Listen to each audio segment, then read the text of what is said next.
C'est une balade en Haute-Saône que je vous propose aujourd'hui dans Cella. Certains ont choisi d'habiter cette terre, de la faire vivre.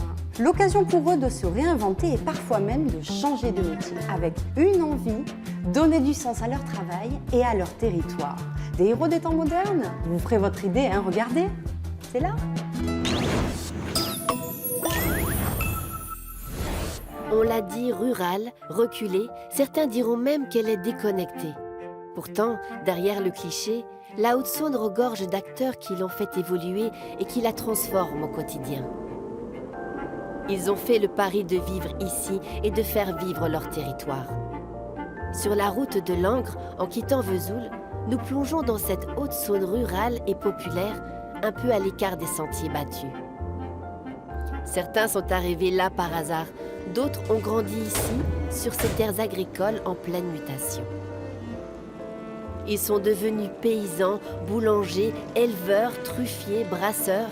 Ils cherchent à donner du sens à leur métier, à leur territoire, à leur vie dans une époque où les campagnes sont souvent loin de tout, mais sans pour autant vivre retirés du monde. Toussaint est dans ses champs. En ce début d'hiver, ils ne sont pas au repos. Les graines plantées il y a quelques semaines commencent à sortir de terre. Blanc de la Saône, blanc du Morvan ou rouge de Bordeaux, ces céréales sont des variétés anciennes qui fourniront la farine dont il fait son pain. Toussaint est paysan boulanger.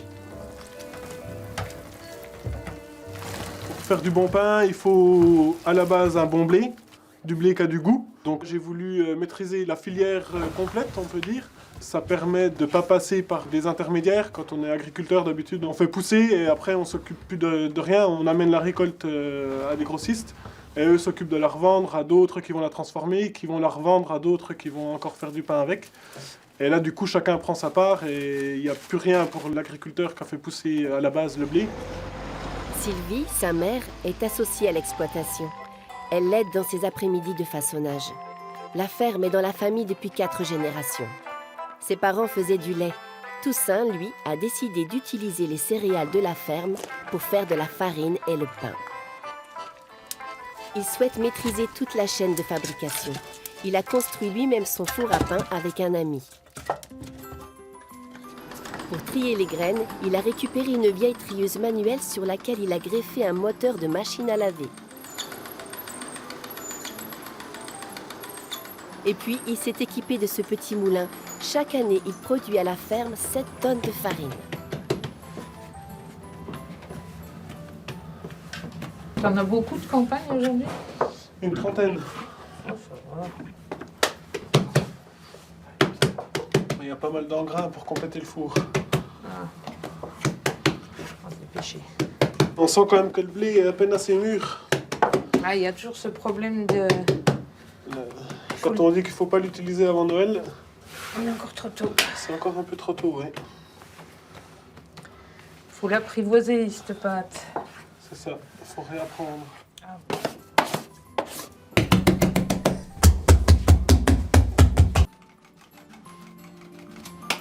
Bah, le levain était bien, il avait de jolies bulles quand je l'ai... C'est bien reparti? Ouais.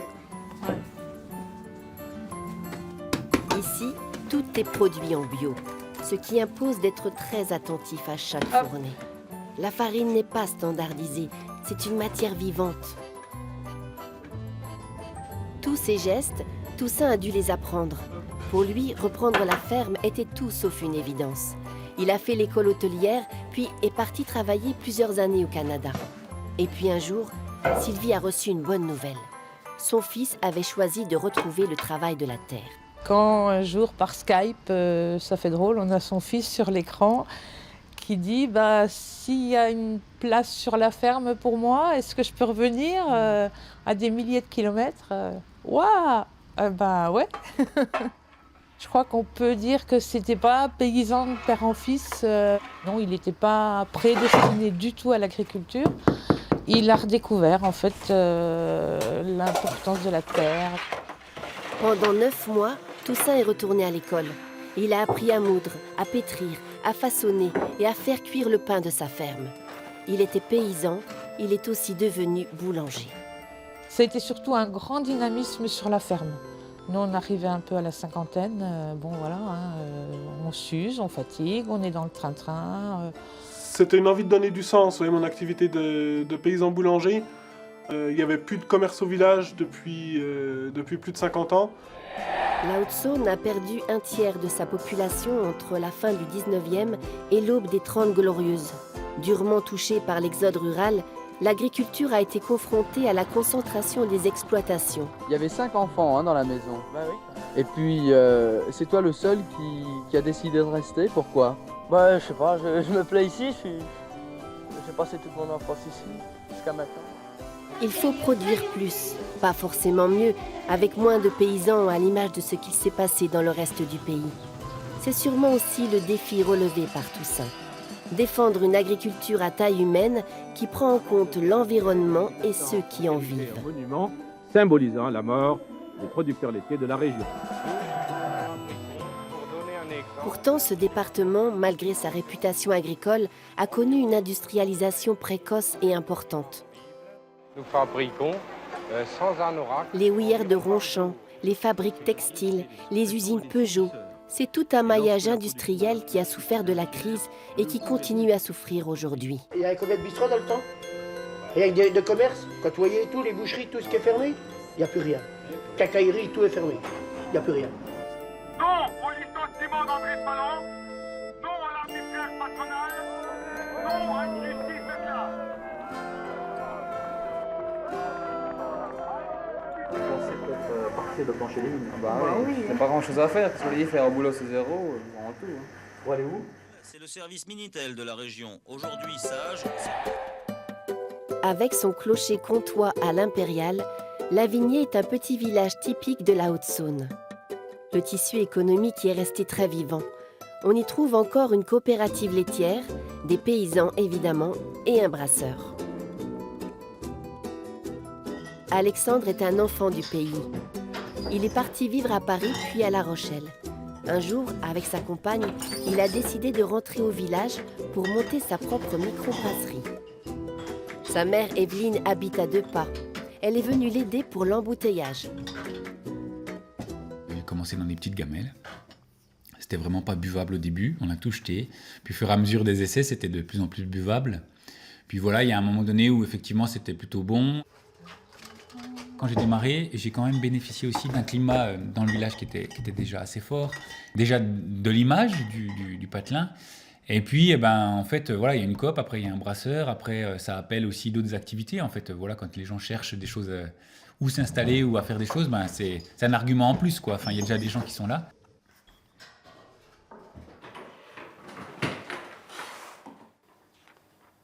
Oui, allô Hélène?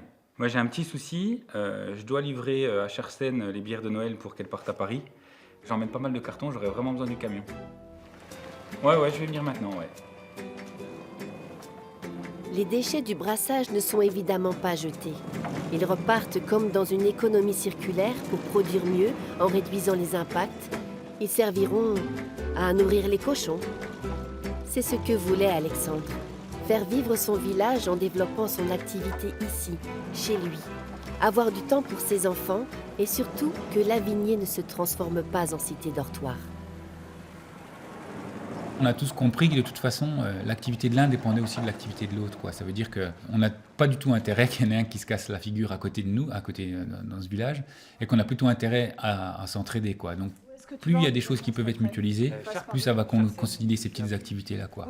Ah bah super, tu peux me prendre mes carottes à Port-sur-Saône? Ouais, pas de souci, ouais, ça marche. Puis des choses qui restent et qui permettent à chacun de mutualiser les coûts et de mieux vivre le quotidien, et puis d'assouplir un peu les choses, quoi.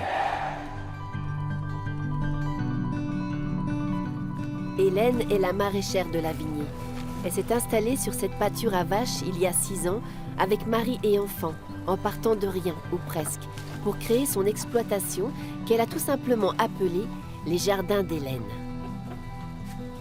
Je suis plutôt de milieu urbain, j'ai grandi en ville, mais j'ai fait des études d'aménagement du territoire, avec une spécialité sur le milieu rural. J'étais attirée par ce qui s'y passait, par la vie des gens, par l'agriculture bio aussi. J'ai découvert ce monde-là en Haute-Saône.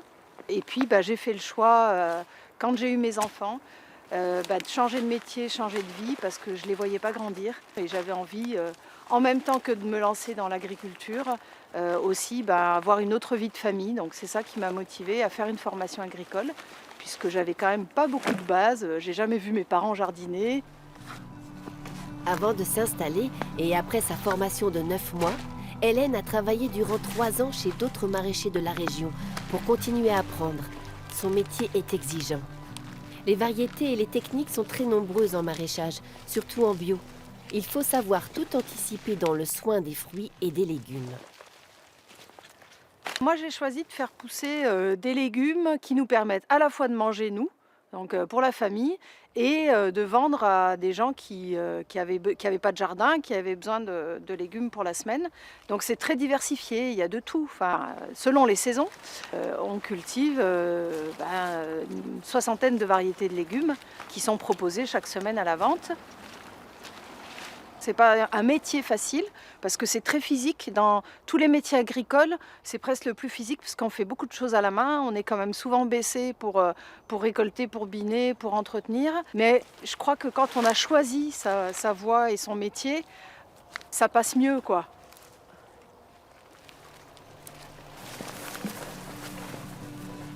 Quand Hélène et sa famille se sont installés à Lavigné, ils souhaitaient avant tout construire un projet cohérent entre la vie de famille, le travail et leur lieu de vie. Une nouvelle étape dans leur installation en Haute-Saône. Hélène vend sa production directement ici, mais aussi dans d'autres petits points de vente dans la région. Hélène? Oui? Vous pouvez avoir quelques légumes? Il y a du monde qui arrive. Ouais, écoute, je suis en train de faire un panier pour Stéphane, là, donc si tu veux... Alors c'est parfait. Ouais, ils sont sortis, salut. Bonjour quand même. Ouais. Moi, je ne me serais pas installée maraîchère bio s'il n'y avait pas eu tout ce réseau autour. Des carottes. Des carottes, Des carottes. Donne-moi 3-4. Humainement, c'est ça qui maintient la motivation aussi, parce qu'on se retrouve le vendredi soir sur le petit marché, on est 5-6 à avoir les mêmes réalités, pas les mêmes activités, mais les mêmes réalités de se lever tôt le matin, de dépendre du temps qu'il fait par rapport à nos productions. Tu as mis les poules plus loin? Oui, tu sais, c'est pour l'hiver, là, je les mets sous les serres. Donc on échange beaucoup et ça se fait à la fois avec des gens qui sont du coin et qui sont passés en bio depuis très longtemps, puis à la fois des nouveaux arrivés comme moi, des gens qui ne sont pas d'ici et on arrive vraiment à créer un réseau intéressant à nous tous avec des tranches d'âge différentes et ça se passe bien et c'est vraiment chouette, oui. Ce qui est dommage, c'est qu'on ne pourra pas faire les calendriers du coup, sur moi. Enfin, peut-être qu'il le feront, mais... Ce changement de vie a été rendu possible aussi parce qu'ils étaient 2 à la maison avec leurs enfants. Et le salaire d'Éric, son mari, leur a été très utile le temps que l'exploitation d'Hélène fonctionne. Il y a un truc qui refroidit un peu. Quand on est arrivé, il y a 6 ans, c'était une pâture à vaches. Dans un premier temps, on s'est consacré surtout à l'installation du maraîchage, puisque c'était l'urgence que moi je puisse démarrer mon activité. Et puis 1 an après, on a commencé la construction de la maison, surtout de retaper le hangar dans un premier temps, parce qu'il était vraiment à l'abandon, quoi, avec des tôles de partout. Et on a rebardé de bois tout le hangar avant de construire la maison dessous. Donc on a construit une maison en paille pour habiter sur place. C'est quand même plus pratique quand on a ce genre d'activité. Leur bâtisse ne ressemble à aucune autre. Du bois, de la paille, de la chaux, à la fois entrepôt agricole et maison de famille, c'est un endroit qui leur ressemble.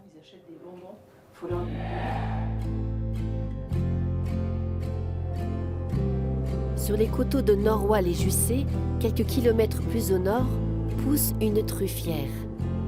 Ici, il y a une quinzaine d'années, ont été plantés des chênes et des noisetiers pour créer cet endroit idéal dédié à la culture des truffes. Donc, normalement, on devrait en trouver. Enfin, j'espère. Jean, avec sa compagne Nadine, avait fait ce rêve. Transformer ce qui n'était qu'un champ de maïs en paradis de la truffe de Bourgogne. En ce tout début d'hiver, nous sommes en haute saison. Les champignons noirs sont arrivés à maturité et comme chaque week-end, ils organisent à travers leur association des ateliers découvertes. Hélène de Lavigné, les jardins bio d'Hélène. Voilà. Jean-Marie de Fussé et son épouse Marie-Paul. Ah oui, je dis toujours Paul.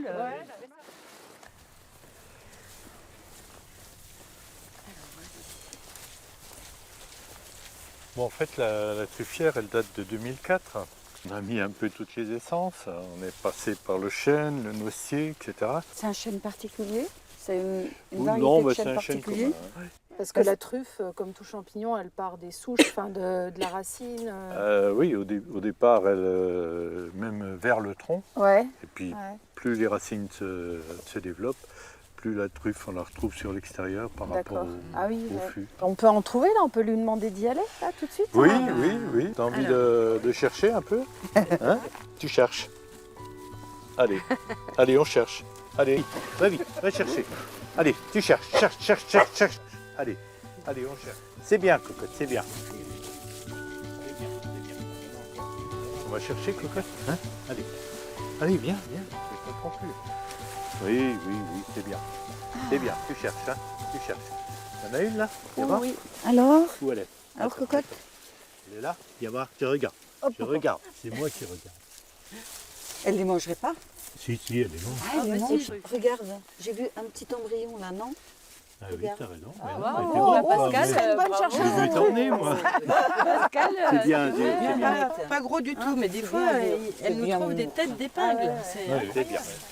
Ah, là, il y a peut-être une truffe, là. Ouais. Moi aussi, je pense qu'il y en a une. Viens voir, je regarde. Papa, il regarde. C'est bien. Elle est là. Avant même la plantation, Ça, c'est les racines des arbres ont été imbibées de mycélium de truffe. C'est ainsi que le champignon peut doucement se développer au fil des saisons. C'est bien moche. Ils sont payables, hein? Oui. C'est bien, mon fils. C'est quoi le climat qu'il faut alors pour avoir une bonne production, bonne récolte? Printemps, on va dire pourri. Enfin, Comme il y a eu cette année là? Oui, Ouais, comme cette année. Ouais, beaucoup de précipitations au printemps. C'est là où elles se forment.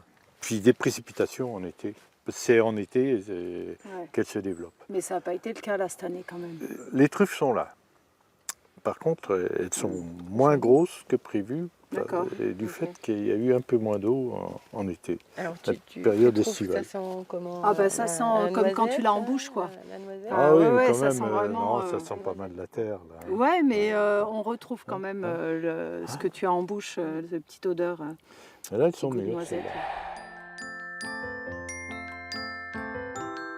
Pour Nadine et Jean, une chasse aux truffes doit toujours se compléter par un moment de dégustation. Cette truffe de Bourgogne, dite la princesse du Barrois ou le joyau des bois, était largement répandue dans tout l'est de la France. Elle était la seule truffe à figurer sur les tables royales jusqu'à la Renaissance, avant d'être durement concurrencée par la truffe du Périgord, que François Ier leur préférera. Elle a fini par complètement tomber dans l'oubli au XXe siècle. Mais depuis une vingtaine d'années, grâce à cette technique de plan truffier que pratiquent Jean et Nadine, la production a été relancée. C'est un travail qui s'inscrit dans le temps long. Il aura fallu attendre 6 ans après la plantation avant de pouvoir récolter les premières truffes. Elle a tout, oui. C'est très doux. C'est très doux et en plus, ce petit goût de noisette qui est sympathique. Alors là, c'est un petit velouté de potimarron à la crème chantilly. Merci. Tu veux pas venir faire table d'hôte chez moi l'été, Nadine? Parce que chez moi, c'est moins raffiné Écoute, quand même ce sera avec l'été. plaisir, mais bon. Oui, très bonne.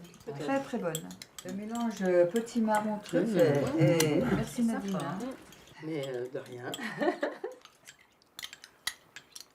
Il ne faut pas du tout avoir peur de la cuisiner et il faut donc surtout la mettre en contact avec un corps gras, hein, toujours la veille pour le lendemain. Et ensuite, ce qui est important, il ne faut pas la monter à plus de 60 degrés au niveau température. On n'a pas une culture truffe dans cette région.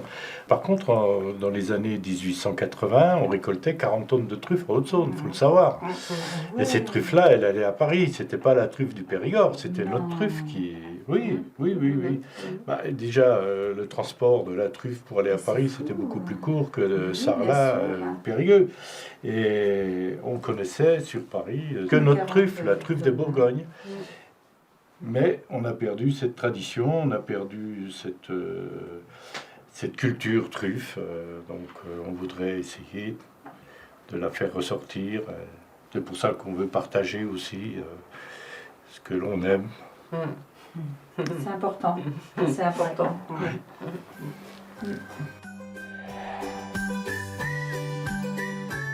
Dans ce canton, ils ne sont que 18 habitants au kilomètre carré. Et nécessairement, pour ces Hauts-Saunois, des liens se sont tissés au fil du temps qui les ont rendus plus forts et moins vulnérables. Allez, c'est parti. Ils partagent un peu plus que le travail et ils savent aussi accueillir et donner une place à ceux qui choisissent de s'installer ici. À Vernois-sur-Mance sont élevés des escargots qu'on appelle des gros gris. Un élevage artisanal. À leur tête, un couple, Chris et Christine. Ils sont héliciculteurs. Oui. Tu vas ouvrir le bar? Oui. En cette saison, les escargots ont tous été récoltés pour préparer les fêtes de fin d'année. Dans l'atelier, ils sont en plein rush pour Noël. On a déjà commencé? Christine, elle, ne passera pas par l'atelier cet après-midi. Elle va ouvrir l'Escabar, un petit bistrot qu'ils ont fondé sur la place du village. Ils ont rénové cette vieille bâtisse et gardé le chat qui habitait ses ruines. Ils l'ont surnommé Pablo. Pablo Escabar. On va faire 5-6 kilos. Pour s'amuser pour demain. On a assez de travail demain. Ça fait pas trop drôle que les étrangers fassent des escargots ici? Oh, un petit peu, mais ça va. Ah, c'est sûr, au début, il y en a qui trouvaient ça bizarre. Ouais. Il y a déjà beaucoup d'éleveurs des escargots. Pas beaucoup dans le secteur. Et c'est encore les étrangers qui font les escargots. Oui. Pour les Français. En plus. Et en plus, ils aiment ça. Alors, Christophe, quand tu es arrivé ici? Ouais, c'est pas trop compliqué. Dans le temps, on a cherché pour une maison pour la vacance. On a cherché partout. Nous sommes arrivés ici. Christine a tout de suite été amoureuse de la région, de la maison. Donc on a pris la décision pour rester ici. Mais c'était pas évident pour rester ici. Tu dois faire quelque chose pour gagner ta vie. C'est pas évident de trouver quelque chose. Donc j'étais informaticien avec les ordinateurs. Ici tu fais pas grand chose. Christine était géomètre. Donc on a pensé à plusieurs choses. On a suivi une formation. Nous sommes lancés comme ça. Et nous sommes restés ici. On a changé de vie, de métier. Ça fait du changement. Ouais. Et on n'a plus de beurre. Voilà. La qualité de vie ici, oui, c'est un peu mieux qu'en Belgique. Ici, tu peux vivre normal, vivre comme tu es, pas comme une autre personne dit.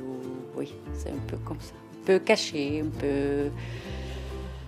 C'est un coin perdu ici et oui, c'est bien.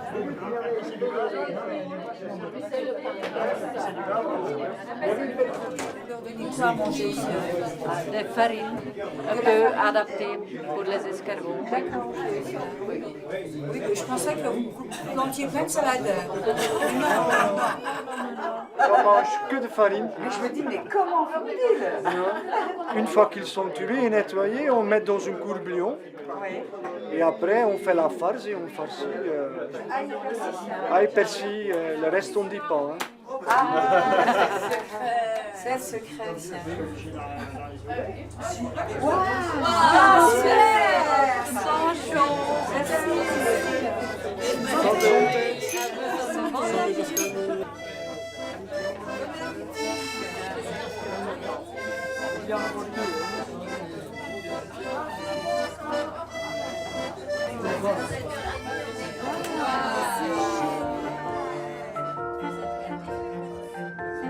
Ils n'ont peut-être pas recréé la vie rêvée des campagnes telle qu'on l'imagine de nos jours, comme dans un paradis perdu.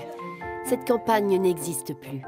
Ils sont au contraire bien dans leur époque, bien dans leur temps.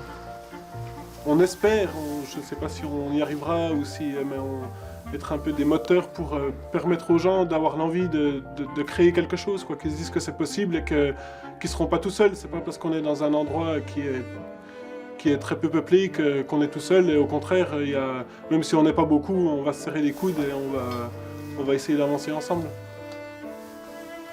C'est l'époque où on vit qui nous oblige aussi à recréer les choses, quoi. Et c'est finalement là-dedans qu'on est plutôt inventeur, quoi. C'est quand il y a des restrictions qu'on réinvente des choses, quoi. C'est pas en vivant dans l'opulence qu'on arrive à se dépasser, c'est plutôt en se disant, ben voilà, comme il y a des contraintes, on va réinventer, quoi. Ils sont conscients de leur fragilité et de leur force. Celles à mettre en commun, celles qui restent à construire et des solidarités à retrouver. C'est sûrement aussi un peu ça, la vie aujourd'hui en Haute-Saône.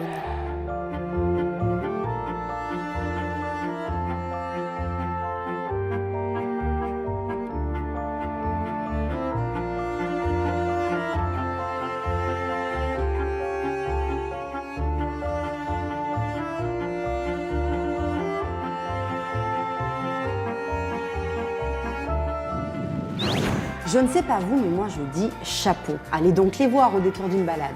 Allez, c'est là, c'est terminé pour aujourd'hui. Restons connectés sur les réseaux sociaux. D'ici la semaine prochaine, prenez soin de vous. Et puis moi je vous embrasse.